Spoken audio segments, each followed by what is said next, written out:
Hola, este es el segundo video del desarrollo del videojuego Pac-Man, al menos como una parte fundamental para que ustedes tengan una base y puedan seguir avanzando.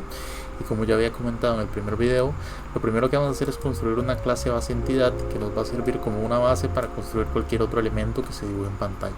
Si tienen dudas sobre qué es un sprite, por favor visiten la documentación de CFML, además de que yo lo he tocado en otros tutoriales. Una vez construida nuestra base entidad, podemos por ejemplo construir nuestro jugador, que normalmente va a poseer una dirección. Y esto es importante porque recuerden que en el videojuego, y esto corresponde a lógica de negocio del videojuego, el Pac-Man siempre está en movimiento, lo único que varía es su dirección, y esto nos va a ayudar a controlar la dirección del jugador de una manera más sencilla. Además tenemos un método constructor y una serie de métodos misceláneos que nos van a permitir tareas comunes, como por ejemplo dibujar, que es la tarea que está sobrescrita de la base entidad, métodos de movimiento y métodos de direccionamiento para que podamos redirigir al jugador, porque como dije su velocidad es constante, lo que varía es su dirección. Además tengo un array de texturas que no está ahí por gusto, está ahí con la intención de precisamente intercambiar en las distintas texturas que hay del jugador.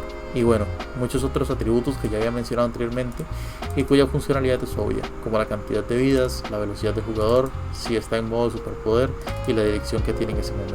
Veamos el método de movimiento. El método de movimiento lo único que hace es definir inicialmente un movimiento cero porque utiliza el método move relativo, aunque más adelante van a ver que voy a cambiar esto porque me facilita más hacerlo de otra forma. Este método en particular lo que realiza es, en base a la dirección, definir simplemente el movimiento del jugador, si se dirige hacia abajo, hacia arriba, hacia la izquierda, hacia la derecha o etcétera, y luego realiza ese movimiento. El método de set dirección lo único que está haciendo es cambiando la dirección del jugador, pero también cambia esta textura, y por eso es importante venir primero al constructor. Precisamente en el constructor, como ustedes pueden ver, estoy referenciando la carpeta Assets Pac-Man, que es esta carpeta que tengo por aquí. En esa carpeta tengo distintos archivos .png que son distintas formas de ver al Pac-Man. Entonces lo que estoy haciendo es simplemente cargando las texturas, las 4 texturas en este array que es parte de la clase que se llama textures y que simplemente está guardando las 4 texturas en el índice 0, en el índice 1, en el índice 2 y en el índice 3. De esa manera entonces podemos cargar un sprite en función de la dirección. Si nos dirigimos por ejemplo hacia arriba, entonces podemos colocar la dirección que estamos utilizando y se va a cargar el sprite correspondiente. Pueden analizar esta lógica un poco más a detalle poco a poco cuando tengan el código. El método dibujado no tiene ninguna complejidad, simplemente toma la ventana y dibuja en ella el sprite, ya en una posición previamente definida y según los movimientos que se estén realizando. Y ahora pasemos por ejemplo a la clase juego. La clase juego tiene una ventana y tiene al jugador. El método de juego o el método constructor de la clase juego es precisamente el más importante porque aquí es donde definimos la ventana y donde definimos el jugador. Y definimos también que los FPS van a estar en 60 por segundo. Sin embargo, ya les adelanto que esto lo voy a cambiar más adelante también. El método de actualización del jugador lo único que va a hacer es cambiar la dirección. Va a detectar si se está presionando una tecla, por ejemplo la W, entonces cambia el direccionamiento hacia arriba, sino hacia abajo, hacia la izquierda o hacia la derecha. Y realiza el movimiento del jugador que, como ya había explicado anteriormente, lo único que hace es analizar esa dirección que previamente cambiamos y realizar ese movimiento. El ciclo del juego, por otro lado, es un método ya muy conocido porque saben que es lo básico de CFML. Simplemente estamos agarrando un evento, viendo a ver si ese evento es el evento de cierre en este caso y cerrando la ventana en el caso de que se quiera cerrar la ventana. Y llamamos en cada instancia al método de actualización de dirección para que detecte si estamos presionando botones para que pueda realizar el movimiento. Limpiamos la pantalla, redibujamos y mostramos. El resultado inicial, como pueden observar, es este pequeño Pac-Man que puede redireccionarse utilizando las teclas de control. Muy bien, ahora veamos el tema del tilemap. Una de las preguntas frecuentes es cómo construir el escenario de los videojuegos de Pac-Man. En este caso yo estoy construyendo un escenario de manera dinámica. Vean que lo que tengo por acá es una matriz que precisamente representa los distintos bloques del escenario. Veamos por adelantado el resultado de esto y vamos a explicarlo paso a paso. Como pueden observar, el resultado es precisamente un escenario previamente configurado por los caracteres que están por acá.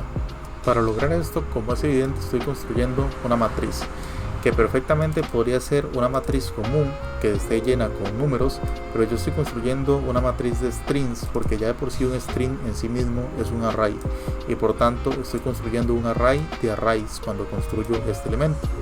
Entonces tengo una matriz. Pueden tomarse un momento para analizar esto más detenidamente cuando tengan el código en mano. Este vector que está por aquí es el vector de tiles. Un tile es cualquier elemento que va a estar dibujado en pantalla. Este método RenderMath utiliza inicialmente este método makeList, que lo que hace es limpiar precisamente todos los tiles de pantalla.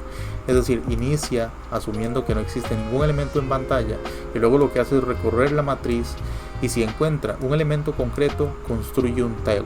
Un tile no es otra cosa que un elemento en pantalla, que en el caso de SFML es un shade común y corriente. Observamos el constructor de la clase tile. Como pueden observar, recibe la fila, la columna y un símbolo. Este símbolo representa el elemento que yo quiero construir en la pantalla según el mapa de caracteres que tengo por acá. Observen que si estoy utilizando un asterisco significa que quiero construir un muro. Por lo tanto, lo que hago es construir un rectángulo que tiene un tamaño determinado, quitándole 2 píxeles que voy a utilizar para generar un outline de color negro. Y vean que lo que hago es colocar ese elemento en las filas y en las columnas invertidas. Y aquí tienen que entender algo. Vean que el funcionamiento de una matriz común es invertido a la pantalla de píxeles que creamos en un videojuego, pero el funcionamiento es el mismo. Entonces simplemente las columnas pasan a ser las filas y las filas pasan a ser las columnas. Pero observen que el resto de la lógica es idéntico. Si encuentro por ejemplo un punto, entonces lo que hago es crear un círculo. Utilizo esto que es simplemente un poco de matemática para poder centrar el círculo en pantalla en ese lugar en concreto. Le brindo un color blanco y simplemente lo dejo agregado. Observen que el resto de la lógica es idéntico. Por ejemplo, si defino un punto, es simplemente un círculo con un tamaño determinado y con un par de cálculos matemáticos para ser centrado. Pasa lo mismo con las frutas, con los fantasmitas o con los poderes. Y también quiero que observen, estoy utilizando figuras comunes que ustedes podrían cambiar en la clase para representar imágenes concretas. Pero en mi caso yo utilizo puntos de distintos colores para representar distintos elementos en pantalla. Por ejemplo, utilizo los puntos blancos para los puntos comunes, utilizo los puntos rojos para las frutas, los puntos amarillos para los poderes y los puntos celestes para los fantasmas. Como pueden observar, la implementación del mapa no requiere ninguna complejidad, de hecho es bastante sencilla y no requiere mucho cálculo matemático ni ningún tipo de aspecto especial para poder controlarlo. Además de que al tratarse de una matriz pueden tratarla como un grafo y generar el algoritmo de Dijkstra, por ejemplo, para que sus fantasmas puedan seguir el camino más corto hacia el jugador. Veamos ahora otra mecánica común, la mecánica de teletransportación, que consiste simplemente en la reiteración del jugador a la pantalla una vez se desborda. Aunque brinda un efecto bastante impresionante, lo cierto es que es una mecánica muy sencilla, que simplemente reintegrar al jugador en su movimiento una vez se detecta el desbordamiento. Por ejemplo, si el jugador ha cruzado el límite en el eje X a llegar a un punto menor a 0, entonces lo reintegramos al máximo de la pantalla. Si el jugador ha rozado el límite en el eje Y buscando nuevamente un elemento menor que el 0, entonces lo reintegramos nuevamente a la pantalla. Pueden detenerse un segundo y analizar un poco esta lógica, pero reitero que es una lógica extremadamente sencilla para un efecto bastante vistoso. Ya para concluir esta serie, veamos las últimas implementaciones de la clase del jugador. Vean que he agregado métodos como Move Backward, como Teleport is Possible, o Player Collision, que simplemente van a servir como misceláneos. Observen que el moverse hacia adelante tiene operaciones inversas al de moverse hacia atrás. Entonces el moverse hacia atrás simplemente reintegra la posición anterior. Teleport is Possible es simplemente una reintegración de la mecánica que les había enseñado anteriormente de teletransportación, pero únicamente en su propio método. Donde viene lo interesante es en este método de colisiones del jugador. Vean que lo que estoy haciendo es ahora agregando a la clase Game la posibilidad de tener su propio tilemap, que ya anteriormente de hecho lo había agregado, pero ahora le estoy permitiendo al jugador tener un método que recibe precisamente ese mapa, y con ese mapa va a poder analizar las colisiones que ocurren en el juego. Observen que los distintos elementos se guardan en este array llamado tiles, que podemos obtener con este método getTiles que fue incorporado posteriormente. Y luego, con una mecánica simple de recorrido y analizando si se interponen las coordenadas, uno puede analizar si estoy chocando con un muro, con un punto, con una fruta, con un fantasma o con un poder, y reaccionar en consecuencia. En este caso, vean que si me encuentro con un muro, el jugador realiza un movimiento hacia atrás. Es decir, si me encuentro con un muro, me devuelvo inmediatamente. Por otro lado, observen que si impacto con un punto, entonces incremento un punto en el score. Y esto es simplemente una lógica muy sencilla en el que se incrementa una variable score dentro del jugador. pero además es importante que remueva el elemento que estaba en pantalla.